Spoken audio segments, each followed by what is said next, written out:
Sophia. The dog story बहुत पहले की बात है। एक खुशहाल परिवार रहता था। परिवार में 4 सदस्य थे। एक पिता, एक माँ और 2 बहनें। दोनों बहनें एक दूसरे की सबसे अच्छी दोस्त थीं। हालांकि दोनों के कुछ अलग गुण थे। बड़ी बहन बेला एक ऊर्जावान और मुखर लड़की थी, जबकि छोटी बहन बेटी शांत स्वभाव की थी और ज्यादातर समय अपनी माँ के साथ बिताती थी। बेला आवारा जानवरों से प्यार करती थी और जब भी मौका मिलता उन्हें खाना खिलाती थी। लेकिन बेटी को कुत्तों से डर लगता था और वह उन्हें पसंद नहीं करती थी।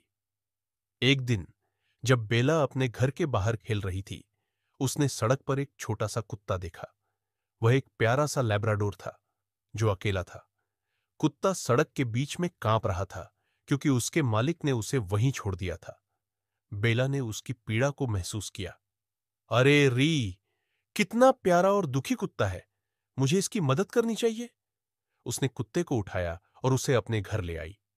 बेला ने अपने माता पिता को आवाज लगाई, मम्मी, पापा, देखो मैं क्या लेकर आई हूं।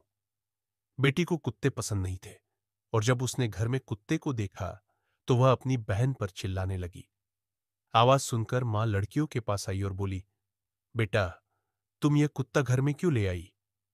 बेला ने जवाब दिया, मम्मी, कुत्ता सड़क पर अकेला कांप रहा था।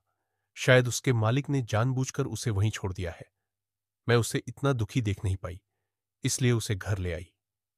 मां ने ध्यान से सुना। बेला ने आगे कहा, क्या वह हमारे साथ रह सकता है? मां मुस्कुराई और हां कह दी। हालांकि बेटी इस फैसले से खुश नहीं थी। जब उसके पिता शाम को काम से घर आए तो उसने उनसे कुत्ते को वापस ले जाने के लिए कहा।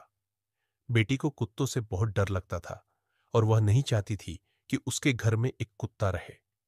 जब उसके पिता ने बेटी को समझाने की कोशिश की कि यह गरीब कुत्ता कितना मासूम है, तो उसने किसी की बात नहीं सुनी।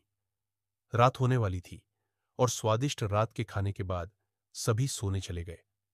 मां ने लैब्राडोर को बांध दिया क्योंकि बेटी उससे डरती थी। सभी सो गए, लेकिन कुत्ता नहीं सोया। वह गरीब लैब्राडोर अपने मालिक को याद करके रो रहा था। बेटी ने कुछ देर तक उसके रोने को नजरअंदाज किया, लेकिन फिर वह रुक नहीं पाई। अरे, यह कुत्ता क्यों रो रहा है? वह चुपचाप कुत्ते के पास गई ताकि देख सके कि वह क्यों रो रहा है। जब वह कुत्ते के करीब पहुंची तो उसने उस पर भौंकना तो दूर, रोना भी बंद कर दिया और उसे प्यार भरी नजरों से देखने लगा। जब बेटी ने झिझकते हुए उसे छुआ तो उसने उसकी उंगली चाट ली। बेटी को यह अच्छा लगा और उसे कुत्ते के आसपास सहज महसूस हुआ। प्यारे कुत्ते